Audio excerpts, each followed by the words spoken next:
Hi there, welcome to Final Score. It's the business end of the afternoon's football action, and what an afternoon it is. Everyone chasing Chelsea in the Premier League, West Brom and Newcastle chasing top spot in the Championship, and teams chasing a place in the third round of the FA Cup. 23 reporters up and down the country will keep you in the picture, along with Martin Keown, Gary Pallister and Garth Crooks, offering their wisdom from the sofa. But let's get the latest from the Premier League to start with. Been a very busy, very exciting day in the top flight, particularly for Avram Grant on the south coast. A new team, but the same old foe to try and overcome. Roger Johnson's been watching a pretty dramatic match.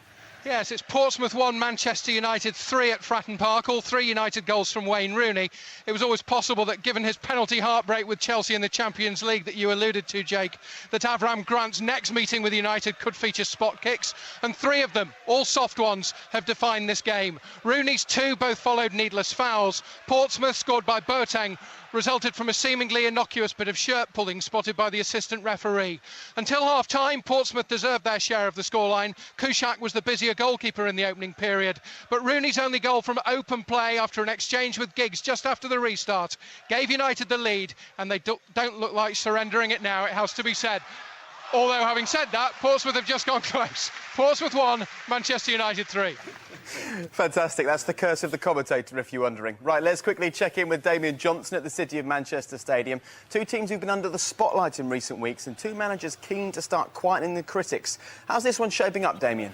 Well, first of all, no half-time team talk on the pitch from Phil Brown. It's Manchester City who lead 1-0. The home side took the lead through Sean Wright-Phillips' deflected shot. Wright-Phillips had a penalty appeal turned down in the second half. City have had the better of it. Hull have threatened on the break. It's been spiky on occasions, a couple of spiteful stamping incidents. Robinho just went close to adding a second for Manchester City, who still lead 1-0.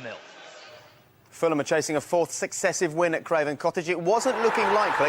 Off-form Bolton got the lead early in this one, but Fulham have scored. Jackie Oatley with all the details. Finally, the equaliser has just arrived for Fulham, and it's Damien Duff who's equalised with his right foot, fairly unusually for him. A good finish from just inside the penalty area, beating Jussi Jääskeläinen, who's been outstanding for Bolton. He's been the player who's really kept Bolton's lead, given to them by Ivan Klasnic 10 minutes from the end of the first half, with a rare moment of quality. The rest of the first half was absolutely dire, but Fulham had piled forward in the second half. A couple of chances for Dempsey, one for Duff and Nevland, but finally Duff has equalised 1-1.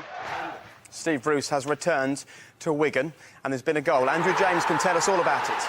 Wigan 1, Sunderland 0, and one of those players that Dave Whelan perhaps suggested wasn't quite up to the mark. Hugo Rodallega has got his 6th Premier League goal of the season for Wigan from the most acute of angles after Sunderland failed to cut out the danger on the right-hand side of their defence. And so after that 9-goal mauling at Tottenham last week, Wigan have maintained their composure in the first half and have built more strongly in the second, and they now lead Steve Bruce's Sunderland on his return here, of course, by a 1-0.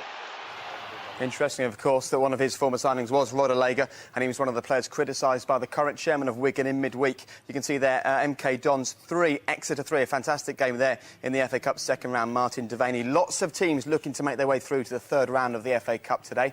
But Burnley's home record is the main reason they're enjoying a mid-table spot in the Premier League, but they're still searching for their maiden win away from home. And a win is just what West Ham need today. And David Garrido, last week they threw away a 2-goal lead. They're not going to throw away a 5-goal lead this week, are they? I don't think they are. I think the points are safe here at Upton Park. West Ham 5, Burnley 1, and this will just exacerbate those concerns about Burnley's form on the road. But the visitors could have actually stopped the first 2 goals as Stephen Fletcher comes in to get a second goal for Burnley. Again, very little celebration from him. It's now 5-2. Let's just rattle through the West Ham goals. Scott Parker's quick free kick found Jack Colleton. He slotted home. Same again. Junior Stanislas doing likewise after Guillermo Franco's reverse pass. Franco, by the way, getting a standing ovation after heading home the 4th in between penalties from Carlton Cole and Luis Jimenez. Then the first shot Burnley scored. Stephen Fletcher has just made it 5-2. But if it stays this way, the Clarets away record will read as follows. Played 7, won none, drawn 1, lost 6, scored 7, conceded 25. Ouch. West Ham 5, Burnley 2. Ouch indeed. 4 more goals, though, and they get the win. Just to let you know what's happening in the FA Cup second round, Rotherham 2, Luton 2. Luton, of course, are a non-league team at the moment. Rotherham are flying high in League 2, and it's now Derby 2, Reading 1. Those two teams were locked on 18 points in the Championship going into this one. Derby were the off-form team, Reading were the team in form, and they've come from behind. Rob Hulse, after 73 minutes, has given Derby a 2-1 lead there. Now, Sam Allardyce, after recently undergoing a heart operation, isn't at Ewood Park for today's game, and it may be just as well, as Blackburn are facing a team who've already picked up 6 points on their travels. How's this one playing out, Richard Askham? Bit ugly, this one, Jake. 0-0, lots of effort, but not much craft. What chances each team has crafted have been wasted. Whitehead twice, and Lawrence for Stoke, and Zonzi, who struck a post, and Di Santo for Blackburn. Stoke, with Fuller excellent up front by himself, have carried more purpose. The home side, who lost David Dunn on the half hour, haven't been able to find that final pass, as Blackburn just attacked, but it's defended by Stoke. But Stoke, who through former Rovers man James Beattie have just spurned another chance, haven't been able to find a finish. Thanks very much, Richard. Right, talking points all the way through the FA Cup and, of course, in the Premier League as well. Let's talk about Pompey's game, first of all. Avram Grant will not want to see Manchester United take another penalty as long as he lives. But of all those penalties that we've seen there, you guys think they're pretty dodgy? Question marks, I think, yeah. I mean, I think there's 2 penalties that are definite penalties, but one of them penalties shouldn't have been allowed to get to an incident where it was a penalty. Right. The one where Giggsy gets brought down. I think before he gets brought down, he pushes the defender to knock him off the ball, steals the ball from him, comes into the penalty box, and then he reacts to probably being shoved off the ball, makes a rash challenge, brings him down, and that's a penalty. And that's an important one, because that was the one that gave Man United the 3-1 lead. Yeah. It was. Yeah. But I think the turning point may well be the second penalty, because it appears that Vidic pulls Keown's shirt, and the only person that sees it is the referee's assistant. Now, mayhem ensues now, because Manchester United are furious. They can't see what's happened, and it takes us half a dozen look at the videotape for us to decide.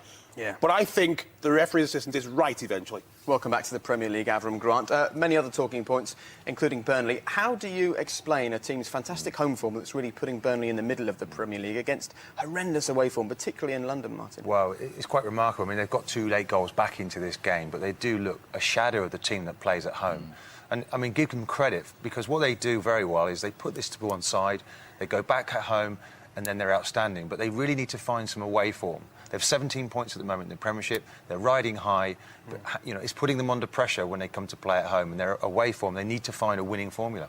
And it's ironic, Gary, that the Wigan chairman criticised some of Steve Bruce's former signings in the week, including Rodallega. And Steve Bruce returns, and it's a fantastic goal by Rodallega that actually looks like putting Steve Bruce's new team to the sword. Yeah, well, he outmuscles, I think it's De Silva.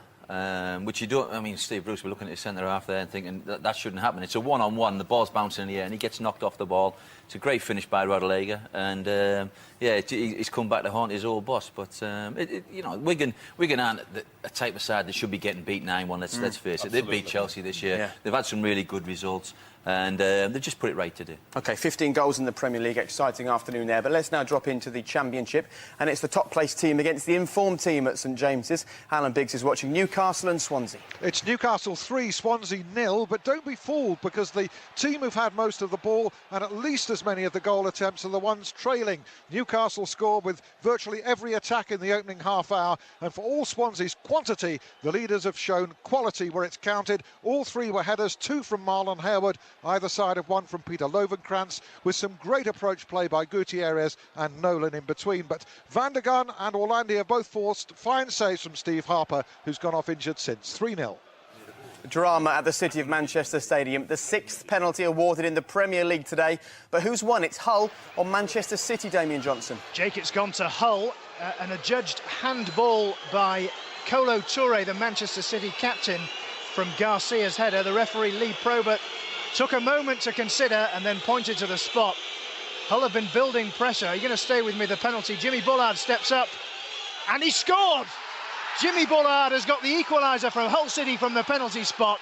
A controversial penalty decision against Manchester City. A judged handball against Kolo Touré, the City captain. And a bizarre celebration in the corner by the Hull City players, just mimicking the sit-down on the pitch by the players when Phil Brown gave the half-time roasting in the game last Boxing Day. A bit of comedy there, but City are level. Manchester City 1, Hull City 1. And who says footballers don't have a sense of humour? Fantastic. And look at that. Manchester City might be drawing their 7th game in the Premier League this season. Very funny. The guys are laughing at Jimmy Bullard telling off all of the other players. He's wagging his finger about the place. Right, now QPR may have the cash, but all their financial clout, they're relying on loan players for success. Coventry are relying on finding some form after picking up 2 points from 18. But who's on top at Loftus Road, Andy May? There's just been a goal in the last minute or so. It's 2-2. Richard Wood has equalised for Coventry with a bullet header from a corner. QPR were ahead after an Akos Bousaki drive and a Jay Simpson chip. The away side were 1-up early on after a header from Leon Best. Jim Magilton's side have dominated, but it's level. QPR 2, Coventry 2. Thanks, Andy. Right, 2 questions that I've asked quite a lot this afternoon. Was that definitely a penalty in the Hull Man City game, Garth? If it wasn't a penalty, it was the best goal celebration of all time. Well, that was actually the second question. It made you laugh. Would you agree with that? I'd agree with that, because what he's done, he's mimicked last year's Phil Brown, where he sat all the players down and he's gone pointing to them. It's very funny, very good. But, you know, good goal at the end. We didn't see Phil Brown's there. It was a penalty. For me, it was a penalty. There's 2 incidents happen. It looks, as the ball comes across the box, it looks like Lescott trying to block it.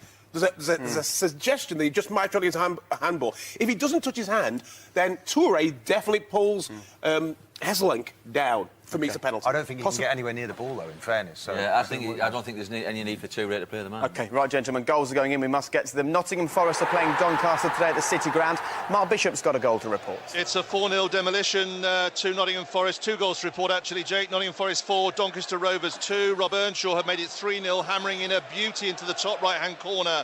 And then substitute Lewis McGugan came off the bench within a minute and a half. Well, the goal of the game, 20-yard run down the right-hand side and absolutely smashed the ball past Neil Sullivan into the top left-hand corner. All this after Roberts had put through his own net to give Forest the lead. Morgan's bullet header made it 2-0. It's game over, I'm afraid, for Doncaster. Forest 4, Doncaster Rovers 0. Plenty of drama, plenty of excitement at London Road, but really all the 2 managers want is finally for their teams to get a win under their stewardship. Joe Spate's watching this one. Thanks, Jake. It's been a lively game here, and moments ago, Peterborough made it 2-2 with one of the goals of the season so far. Sean Bartu came off the bench moments earlier with a 25-yard volley which sailed over Brad Jones. Watch that on the Football League show tonight. Borough had led twice in the game. Dave Kitson scored them both. The second, his 100th career league goal, but an inspired substitution from Mark Cooper in his first home game in charge. It means it's 2-2 with 4 minutes to go. Now, West Brom have got the strongest attack in the Championship, and once again, they're flexing their muscles this afternoon. Away at Sheffield Wednesday, Steve Sutton's been watching this one. Yes, Jake, they lead by 3-0. All goals coming in the first half. 2 from Simon Cox, 1 from Jerome Thomas. They haven't added to their lead in this second half, partly because they've almost lost interest in the game. The Sheffield public certainly have. They've been streaming out of the ground for the last 10 minutes. Sheffield 0, West Brom 3. Now, earlier today, Aberdeen played host to the SPL leaders. Nigel Adderley was watching this one for us. A bad week for Rangers concluded with their first defeat of the SPL season against an Aberdeen side who defied them heroically with 10 men for the last half hour. The home side took the initiative from the start and scored when Lee Miller deflected in Michael Payton's cross after 16 minutes. Rangers did eventually improve, with both Carl Lafferty and Chris Boyd going close, but Aberdeen regained the ascendancy until their captain Mark Kerr was harshly sent off. But even with the extra man, Rangers failed to force Jamie Langfield into meaningful action, and the Dons hung on for a famous victory, which they richly deserved. Fantastic for Aberdeen. They move up to 6, and what that means is that despite an absolutely disastrous month, Celtic can go top of the SPL tonight if they do the business over St Mirren. Let's check in with the very latest from Ian Turner. They are doing the business, Jake. 3 minutes to go and Celtic will be back on top of the SPL. They lead St Mirren by 3 goals and it slipped. They led 2-1 at the interval. Another chance there for Celtic. They led 2-1 at the interval. A McDonald shot going in off Innes and Samaras adding number 2 before Higdon pulled one back for the Saints after a Crosas error. McDonald made it 3 on the hour mark and Celtic just playing out time. 3-1. Thanks, Ian. So things looking good for Celtic and things also looking good for Hibs. They're really pushing the old firm in the SPL this season. Are they doing the business, though, over the bottom side Falkirk today? Brian McLaughlin's at Easter Road. Yes, they certainly are, Jake. They lead by 1-0. Derek Riordan scoring in the first half, but the second half it's been mostly Falkirk. Pedro Moutinho hit the crossbar and Hibs substitute goalkeeper Yves Makalambi has on a couple of occasions had to look very lively indeed. With 5.5 minutes left here at Easter Road, it's Hibs 1, Falkirk 0. Let's head down to Fratton Park. Roger Johnson's been watching Portsmouth versus Manchester United. Pompey desperate to get back into this game. Avram Grant's first game in charge, of course. There's goal news. Who scored it, Roger? It's Manchester United. Cue the exodus from the stands at Fratton Park, because it's now Portsmouth 1, Manchester United 4. Significantly, the 100th Premier League goal in the career of Ryan Giggs. Curled in from about 25 yards out, direct from a free kick, round the wall, inside the bottom corner, just past the post. A fine finish from a fine player, and 3 points for Manchester United now in the bag, and the pressure back on Chelsea ahead of their trip to Arsenal tomorrow. Portsmouth 1, Manchester United 4 with 3 to play. Thanks, Roger. The evergreen Ryan Giggs, 36 years old, his 100th goal, and he's really pulled the strings in that game as well this afternoon. Now, the Ali G impersonators were out in full force today as the Staines Massive took on League One Millwall, 76 places higher in the footballing pyramid. Nick Godwin was at Wheatsheaf Park. Staines are getting quite used to frightening league teams in the FA Cup. Shrewsbury this season, Stockport 2 years ago. This time it was Millwall's turn. After surviving a difficult opening, Staines had the best first-half chances. Richard Butler and Ali Shaban both going close. Staines goalkeeper Louis Wells was outstanding, but his only slip let Millwall in. Paul Robinson heading in from a corner. Ali C, as he's known, was not to be denied though. Butler pushed in the box, Shaban with the accomplished penalty. Nerves frayed late on, both sides had chances to win it, but it's back to the Den and the Staines journey continues. Staines Town 1, Millwall 1. Well done, Staines. They're in the draw for the third round, and MK Dons might be as well. Jermaine Easter with a very, very late goal there, giving them a 4-3 lead. Let's head to the Don Valley Stadium. Naz Premji's been watching Rotherham against Luton this afternoon. You wouldn't know that Luton are the non-league side watching this one though, Naz, and Rotherham are a team in form as well. High-flying Rotherham United 2, Luton Town 2. It's still anyone's game here, Jake. Both teams have made changes and looking to win it first time round. At the moment, though, we are heading back to Kenilworth Road, and both teams will be heading into that third round draw. Mark Nwakaji equalised after Rotherham took the lead after coming from behind. It's still anyone's game here at the Don Valley. Rotherham United 2, Luton Town 2.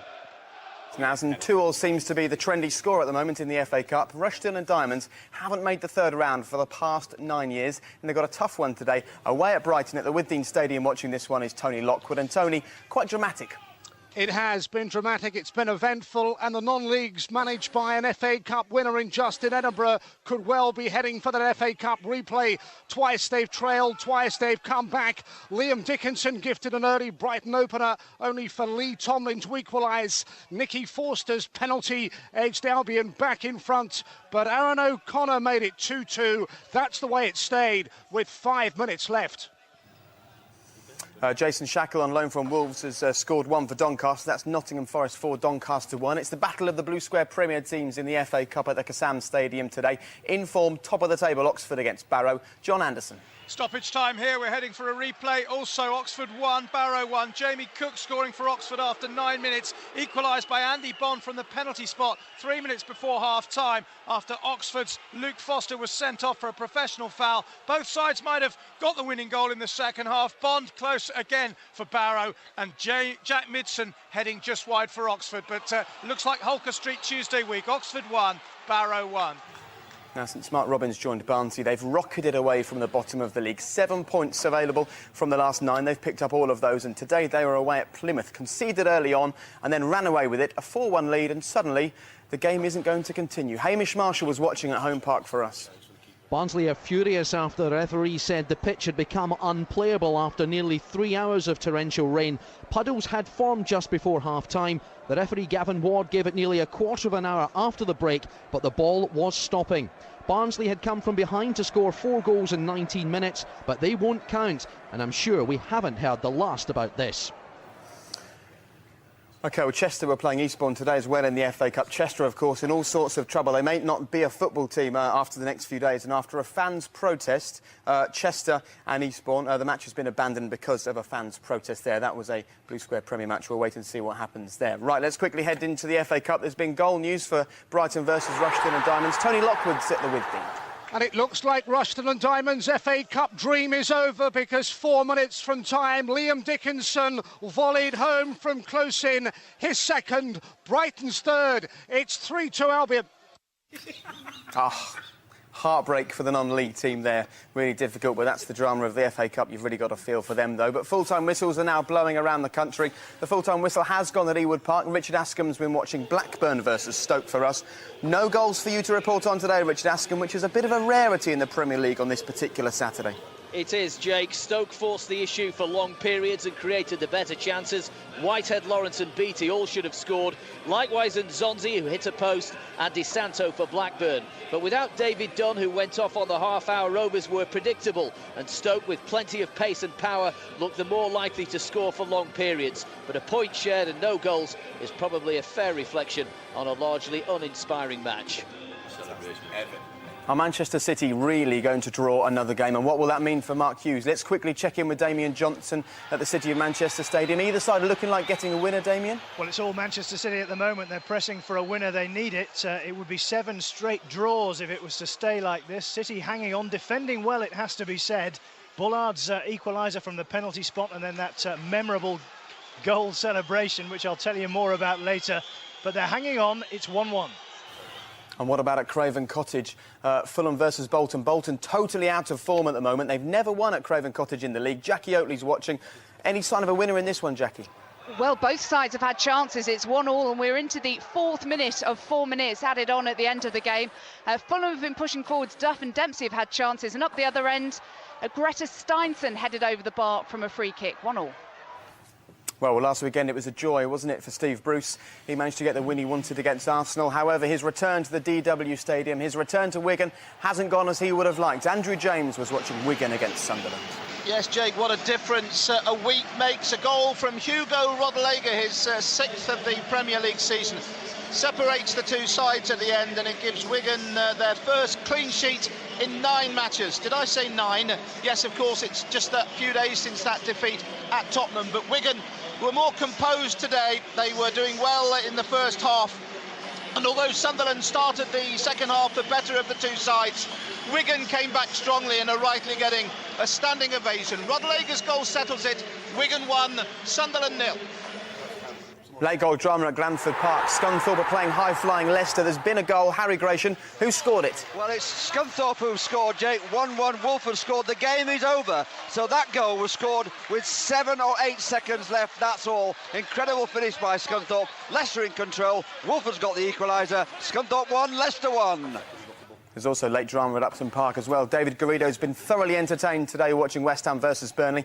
What's happened, David? Well, it's still West Ham 5, Burnley 2, but Burnley are now down to 10 men. Stephen Caldwell hauling back Nathan Hines, who was through on goal. Absolutely skinned him for pace. Would have been one-on-one with Brian Jensen, but went down, and Caldwell is off. So Burnley down to 10 men, and West Ham still lead by 5 goals to 2. The full-time whistle has gone at Fratton Park, and Avram Grant has certainly had enough of watching Manchester United score penalties, hasn't he? It's all over now. It's finished 4-1 to Manchester United. Some contentious refereeing decisions, but the important news is that Portsmouth have lost again, and Manchester United edging nice and close to Chelsea now, Roger Johnson. Indeed, a hat-trick from Wayne Rooney, including 2 penalties. We need to smile. Very quickly head to Upton Park. David Garrido's watching West Ham Burnley. I joked about West Ham throwing away a 5-goal lead, David, but it's not getting too far away from being a joke now, is it? Not too far away, but I think time might just run out for Burnley. It's now West Ham 5, Burnley 3. It was a Chris Eagles centre from the byline, little Fletcher dummy, and then it was Tyrone Mears who slotted home. So it's West Ham 5, 10-man Burnley 3, and we're into stoppage time here. Bristol City are unbeaten at home in their past 19 matches. Are they going to extend that run today against Sheffield United? They were 2 goals down. There's been a late goal. Andy Barwell. Yes, they could well be extending that unbeaten run. Bristol City 2, Sheffield United 2. The Bristol City equaliser in the 5th minute of stoppage time. Good substitution from Gary Johnson because it was Alvaro Saborio who got the final touch. It's Bristol City 2, Sheffield United 2. Late drama there, but a bit too late, I think, for Burnley. Gary Megson shakes hands. He's gone all the way to the capital and takes himself away a point. 1-1 between Fulham and Bolton today. Jackie Oatley watched this one for final score. Yes, Fulham deserving the point they earned. They could have won it. They dominated the second half after an ugly, disjointed first half. Damien Duff equalised on his right foot from a tight angle after they failed to convert 4 really good chances. Ivan Klasnic put Bolton in front with a fine strike in the first half, but they were poor overall. And it's 1 league win in 7 now for Bolton. They stay in the relegation zone, and they go to Wolves next Saturday without Kevin Davis, who will be suspended. 1-1.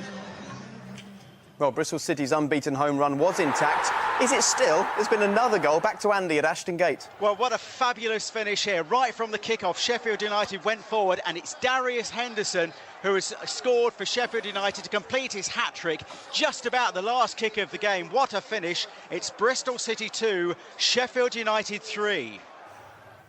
And the full-time whistle has gone at West Ham. 8 goals, but more importantly than that, 3 points for a very happy-looking Gianfranco Zola, David Garrido.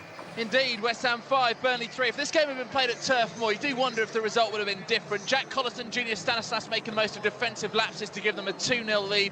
Penalties from Carlton Cole, Luis Jimenez, either side of a Guillermo Franco header, put them 5 up before consolation strikes from Stephen Fletcher and Tyrone Mears. Stephen Court's red card capping an awful day for the visitors. For West Ham, there, as you say, 3 very valuable points. It's finished West Ham 5, Burnley 3. Dramatic game there. Just a quick reminder, of course, that you can share the final score sofa with us every weekend, not just here on BBC One, but also on the red button from 2:30. Press red to join us for all the pre-match build-up and post-game reaction. And trust me, you missed an awful lot of goings-on in this studio today. Garth Crooks getting very animated about various penalty decisions. Right now, though, it's a very good afternoon to Tim Gudgin with the full classified football results.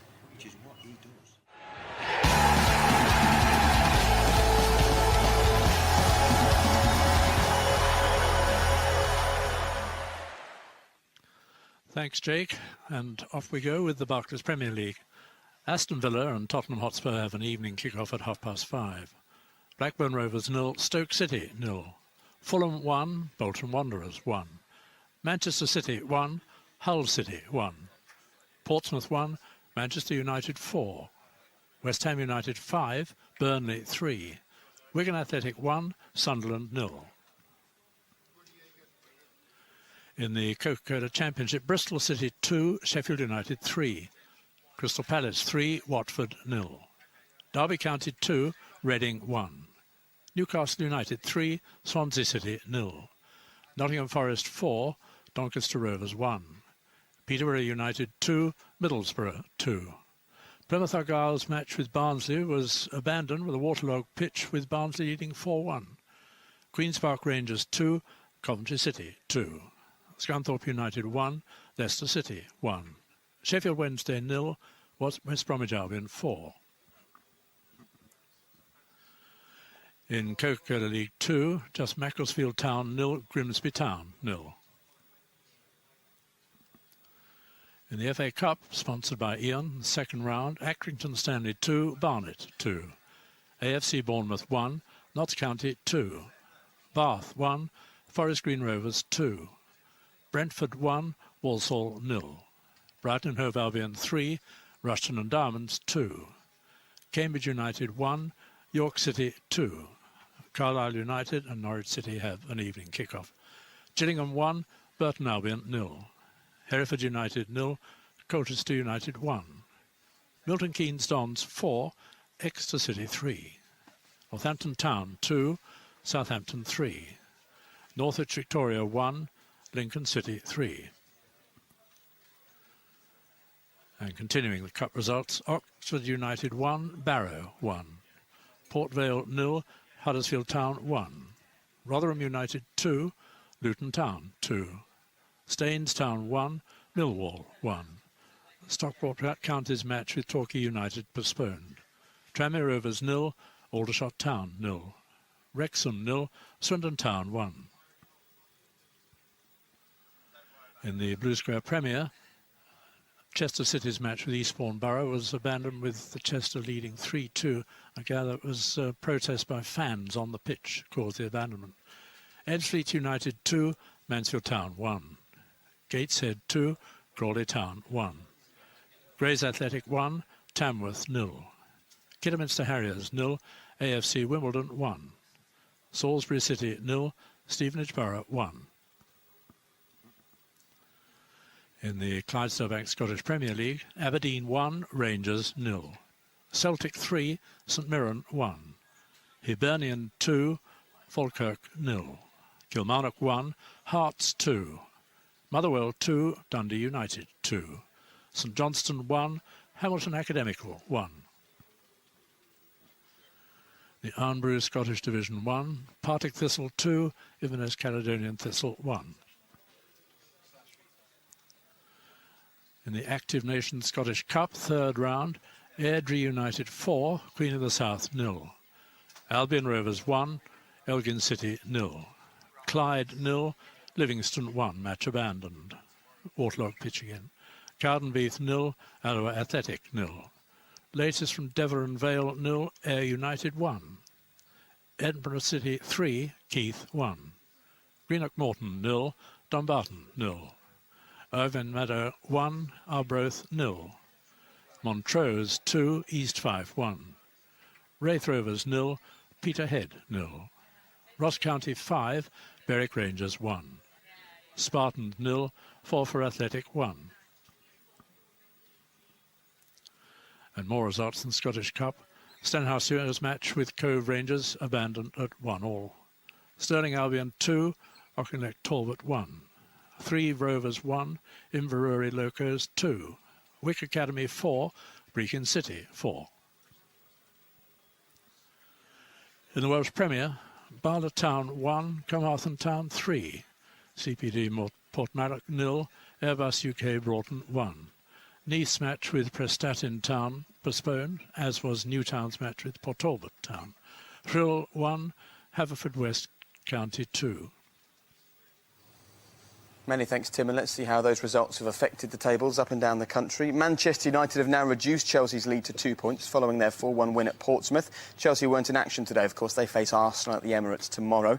Tottenham will move above Arsenal into third place if they avoid defeat at Aston Villa later this evening. Manchester City's 7th straight draw, 1-1 against Hull, just keeps them in 6th place. At the bottom, Avram Grant's Portsmouth remain 3 points adrift at the foot of the table after that defeat against Manchester United. Wolves play Birmingham tomorrow. Bolton, they stay in the bottom 3 after being held 1-1 by Fulham at Craven Cottage. And West Ham are now 2 points clear of the relegation zone after their much-needed 5-3 win against Burnley. Into the Championship. And the top two both won this afternoon, so leaders Newcastle remain 2 points clear of West Brom. Leicester stay third, with East Midlands neighbours Nottingham Forest up 5 places to 4th. So well done them. At the bottom, well, Peterborough were unable to earn their first win under manager Mark Cooper, but a draw with Middlesbrough leaves them just a point behind Ipswich, who visit Cardiff tomorrow. Plymouth Argyle were grateful for the waterlogged pitch that caused their game with Barnsley to be abandoned. They were trailing 4-1. Derby were their 16th. They're the lowest placed side to win this weekend. There was only one game today in League Two at the bottom of the league. It finished Macclesfield 0, Grimsby 0, and that leaves Grimsby still in the relegation zone, 2 points from safety. And in the Blue Square Premier, Oxford United were involved in the FA Cup, so their advantage has been cut to 2 points by Stevenage Borough. Mansfield were the only other top 6 club in league action today. They suffered an away defeat to Ebbsfleet, and actually it was much needed. That victory for Ebbsfleet moves them 16 points clear of bottom side Chester, whose match with Eastbourne was abandoned, and Grays Athletic remained 4th bottom despite a rare victory. And let's have a look at what's been going on in the SPL today. Celtic, they replaced Rangers at the top after they beat St Mirren 3-1, and Rangers lost at Aberdeen. Hibs are now level on points with Rangers in 3rd place after beating bottom side Falkirk 2-0, and 4th place Dundee United and 5th place Motherwell. They drew 2-2. So another day to remember, particularly in the top flight. And here are the day's headlines in the Barclays Premier League. West Ham put 5 past Burnley and promptly conceded 3, but victory in an 8-goal thriller lifts the Hammers out of the bottom 3. Hugo's boss at Wigan, Colombian striker Rodallega, proves too sharp for Sunderland as the home side recover from last weekend's 9-1 mauling at Spurs. Damien Duff rescues a point for Fulham against Bolton, who stay in the bottom 3. And last and least, it's a stalemate at Ewood Park as Stoke deny Blackburn a 5th straight home win. And you can see highlights of Manchester United's game against Portsmouth and the rest of the day's Premier League action, including the battle to steer clear of the bottom 3, right here on BBC One at 10:20 tonight. And the Championship is shaping up to be as competitive, as unpredictable as ever, isn't it? With half the league now chasing promotion. You can see the action on the Football League show after Match of the Day at 11:40 tonight. And that's not all. It's a big day tomorrow with 2 title pretenders, 2 Premier League newcomers, and 1 very important derby. See how the day unfolds on Match of the Day 2, 10:30 tomorrow night. And John Motson's been at Fratton Park for Match of the Day today. He joins us now. Avram Grant's first game in charge of Portsmouth. John Motson, you were there. You commentated on the match for Match of the Day. Really, Portsmouth did give it a real go today, I must say that. Dindan, who seems to miss goals every time I come here, got into some great positions, and Avram Grant probably learned that he needs to be... Portsmouth need to be more ruthless in front of goal when they do get the chances, which they did in the first half. But I have to say to you, Match of the Day viewers tonight, 2 things to watch for. 3 penalty awards by referee Mike Dean. 2 of them questionable, I would say, but then again, all you amateur referees will have a view on that. But more important, the performance in the second half of Ryan Giggs, 36 years old tomorrow. He crowned a masterclass of a display. His passing was just unbelievable, and then he scored Manchester United's 4th goal, which was Ryan Giggs' 100th in the Premier League, a competition that he's graced in every season since it started. OK, Motti, 3 quick-fire questions for you. Can Pompey avoid relegation? Only if they put a run together and take their chances, which at the moment they're not doing. Have Manchester United got the strength in depth to challenge Chelsea at the top? On this form, definitely. Berbatov and Owen didn't even get on the pitch. And finally, Manchester City, 7th consecutive draw in the Premier League. It's a new record, but not a record that Mark Hughes will be after. No, it's worrying, and I agree with Garth Crooks about their defence. OK, very nice. Thank you very much, Motti. We'll hear your dulcet tones on Match of the Day this evening. Let's have a quick mention about Portsmouth today. Avram Grant's first game in charge. We've mentioned it a few times. Manchester United and penalties is not what he wants to be thinking about right now. No, I mean, Portsmouth, you know, today was always going to be a difficult challenge for them. They started the game reasonably well, but, you know, you're going to give away silly penalties, which they've done in today's match. You know, you get what you deserve. And Manchester United, Ryan Giggs, I mean, it's just incredible. He just goes from strength to strength. Player of the year last year. I think he's playing better this year.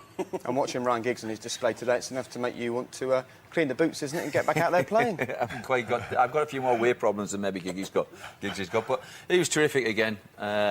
He's, you know, 36 and still playing wonderful football. He only played once a week, but when he does, he's fantastic. OK, right, let's quickly hear from Roberto Martinez. He's been speaking to Simon Brotherton. He'll be delighted that his team have bounced back from that 9-1 mauling. Roberto, what a difference a week makes. It's a perfect tonic for you, 3 points and a clean sheet. Paul, yes, many very good aspects, many positive aspects, as you say. That freak event that we had last week has been a very, very painful week and hurtful, and I think the humiliation comes when you don't react and you don't bounce. And the players today, they showed the character, how much they were hurt, and they perform in a fantastic manner. Sunderland, they got a very strong side, and they're always going to create you problems. And to keep a clean sheet first shows you that Chris Kirkland, to have that mentality to concede 9 goals and react the way he did this week and today in the performance, it shows you that if England needs a goalkeeper, it's quite clear that Chris has got everything. Right, gentlemen, I'll save the easiest question for last. Performance of the day. You've got Wigan bouncing back from that 9-1 defeat, Manchester United scoring 4 goals, West Ham scoring 5. Where would you lay your hat? For me, it's got to be Wigan bouncing back, but I don't care. Well, I don't know what time Match of the Day starts tonight, but you've got to watch it for this Jimmy Bullard celebration. It's priceless. It is good. Gary? Yeah, I'll go along with that. The celebration is the best celebration I've ever seen, bar none. Right. So that's celebration of the century. What about performance of the day? Hull. Without doubt. I mean, they've bounced back. What they've done recently is incredible how they've turned it around. OK, wonderful. Great to share the sofa with you all, as always. That's it from us for now here on BBC One.